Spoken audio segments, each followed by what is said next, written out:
Bitcoin and Ethereum get talked about like the same bet. They're not even close. One has a hard cap of 21 million coins and is treated as digital gold. The other has no cap at all and runs billions in real-world assets. Most people pick a side off price charts and Twitter arguments, and that's not a strategy. That's gambling with extra steps. So which deserves a spot in your portfolio? And that's exactly what we're settling. What Bitcoin actually is. Bitcoin was created in 2008 by a mysterious person or group using the name Satoshi Nakamoto. Nobody knows who Satoshi actually is. They published a document describing a new kind of money, launched the network in 2009, and then completely disappeared. The network has been running without them ever since. Bitcoin was built to do one thing really well: be a form of money that nobody controls. No government can print more of it, no company can freeze it, no bank can reverse a transaction. It runs on a network of computers spread all over the world, and it follows rules written in code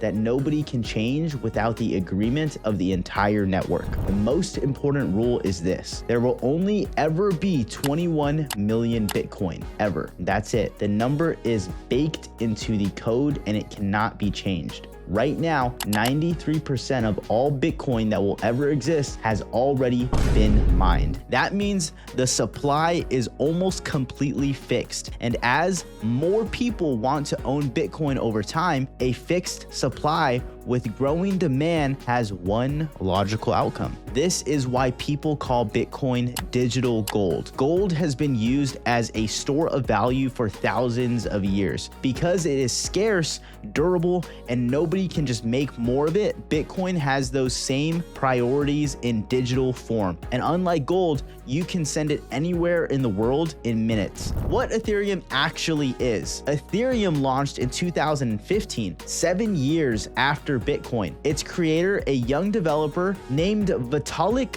Buterin, had a different vision. He did not want to just create digital money. He wanted to create a programmable blockchain, a platform where developers could build applications that run on decentralized network. The key innovation Ethereum introduced is called smart contracts. A smart contract is basically a program that lives on the blockchain and runs automatically when certain conditions are met. No middleman, no bank, no lawyer, just code that executes exactly as written. There are billions of dollars worth of real-world assets being tokenized on Ethereum. Tokenized just means converted into a digital representation on the blockchain. BlackRock has a tokenized money market fund on Ethereum. Franklin Templeton has one too. Real-world assets on Ethereum have grown to cover $24 billion and are growing triple digits year over year. Ethereum's market cap is around $200 billion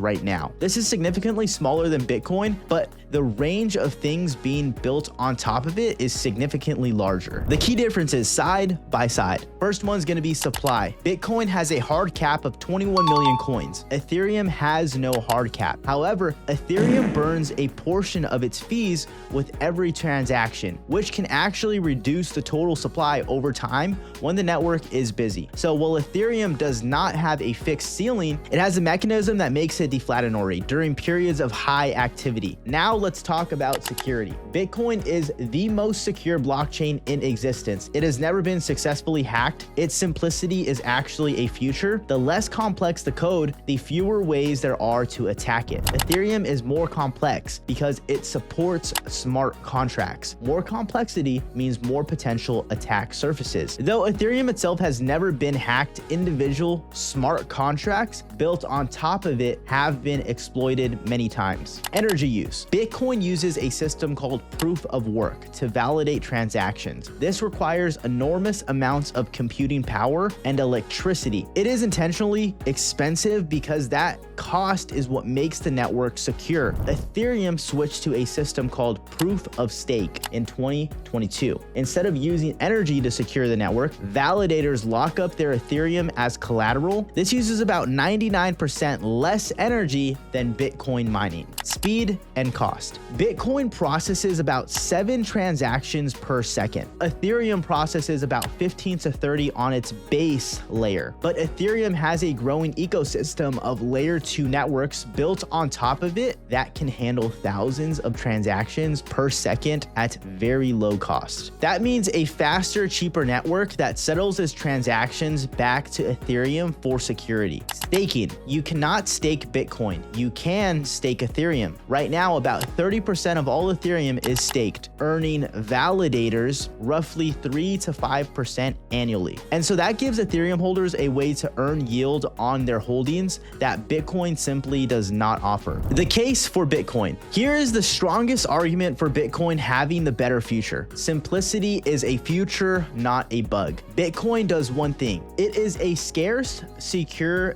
decentralized store of value, and it does that one thing better than anything else in the world. The fact that it does not try to do more is actually what makes it trustworthy. Institutions are not buying Bitcoin because it is exciting. They're buying it because it is predictable.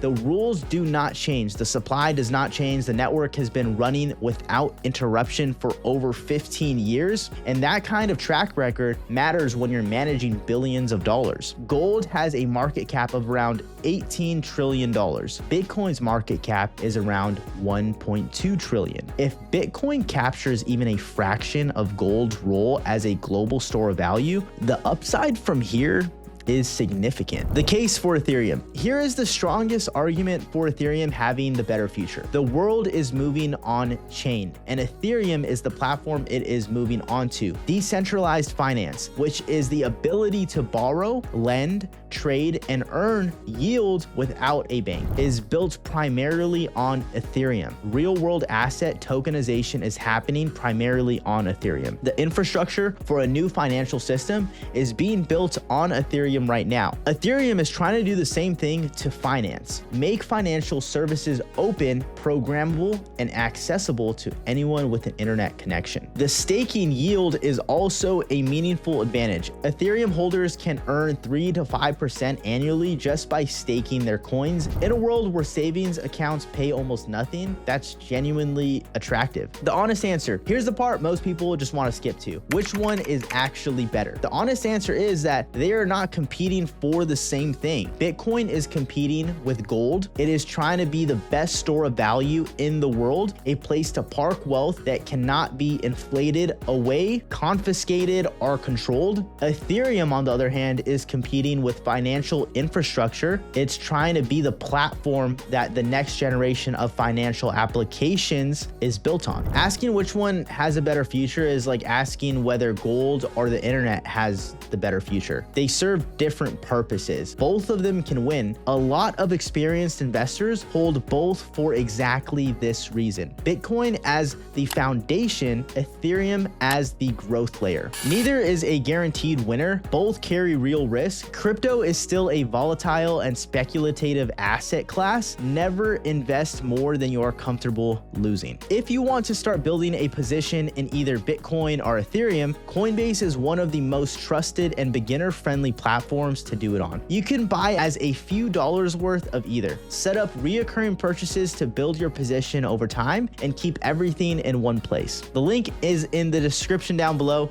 This is an affiliate link, which means we earn a small commission if you sign up through it at no extra cost to you. And that's what keeps this channel going and lets us keep making free content like this. Drop a comment down below and let me know which one you are more interested in, Bitcoin or Ethereum. I read pretty much every single comment. If this video helped you out, hit that like button and subscribe. That's it from me, Alex. I'll see you in the next one. Peace.